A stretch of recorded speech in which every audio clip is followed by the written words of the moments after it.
fellas, the portal is heating up. This is starting to get up there and rival hot stove, like MLB or free agency with the NFL, because it has so many implications for so many. Let's go out, start with the biggest school on the planet, the Fighting Irish. Possibly, it looks like they're getting ready to sign Sam Hartman, rock star from Wake Forest, quarterback, all ACC. How big of a move is this in your opinion? Clint, I'll roll with you first. I think it's huge, man. I mean, if this ends up being true, I believe that this is the best move that we've seen from a player's perspective and from a program's perspective. I think if you look at it from Hartman's perspective, then you got to go, okay, I can go up there. Obviously, it's a no-brainer. It's plug and play. You can probably make you a couple $1 million in the process. Mm-hmm. I heard his name associated with $2 million. I don't know if that's the right number or not, but you got to believe that Notre Dame has it to spend. You go up there, they're going to play good defense, going to play great defense. Mm-hmm. You got to feel like he's going to have a chance to end his career winning a national title, which, let's all be honest, that wasn't going to happen at Wake Forest. And then you look at Notre Dame. I think you two things. One, you clearly got better at quarterback. Two, you clearly gave yourself a chance to have at least championship aspirations when the season starts. But number three, I think you bought yourself another year to shape up what I think is the most embarrassing quarterback room in all of college football. I mean, the fact that Notre Dame doesn't have more options and have better quarterback play, deeper quarterback play, may be the biggest disappointment in all of college football when you're talking about just one specific room. That logo, that university should never have the problems that they're having at quarterback right now. So I think the player and the university, man, this may be the best transfer that before he's ever taken a snap, not in hindsight, but before a kid's ever taken a snap, this might be the best transfer portal story leading into a season. So first of all, on me, we missed the toast per our tradition. So I'm just going to just jump in here and toast right now.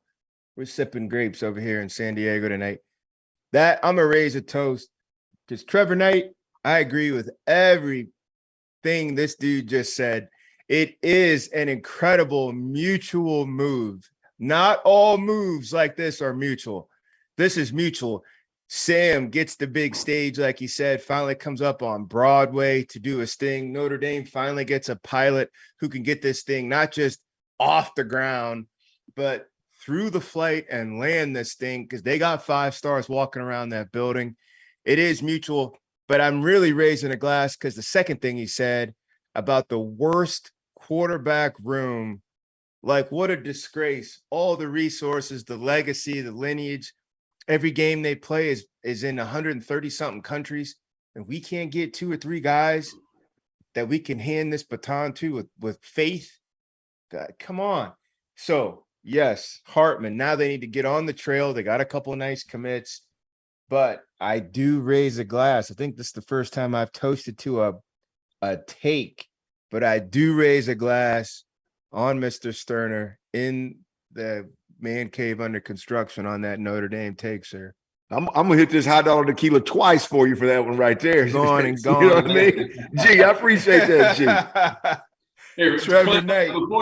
Before you jump in, I do want to make a comment, and I'm going to make a toast that's unrelated, but about this move. I think you hit the nail on the head there. To me, though, this move by Sam Hartman, it comes off to me like he's in the driver's seat. I think a lot of these guys that are jumping into other opportunities, Spencer Sanders, and I know we'll talk about him in a bit, maybe it appears or people are telling them that he's in the driver's seat, but, we kind of actually get into the weeds of it. It's like, okay, well, hopefully the grass is greener.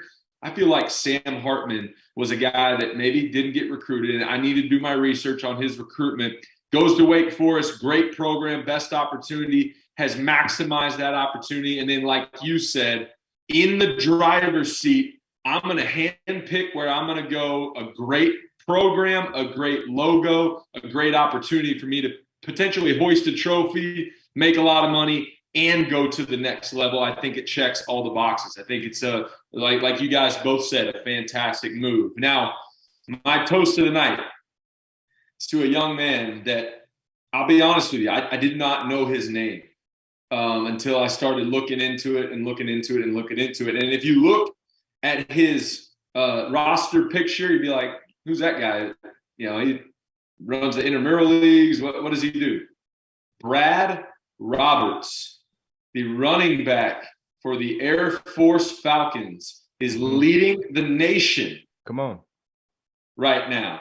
This year alone, on 345 attempts, which leads the nation, he's rushed for 1,728 yards and 17 touchdowns, had yet another 100-plus yard performance against the Baylor Bears in the bowl game. They have 3 losses this year. 2 of those losses are the only 2 times that Mr. Roberts didn't eclipse 100 yards. 1,700 yards in a season, 345 carries. The dude needs a couple massages now that the season's over. But for being 5'11", 215, and doesn't look like he's got an ounce of athletic ability, Mr. Brad Roberts of the Air Force Falcons got my toast of the night.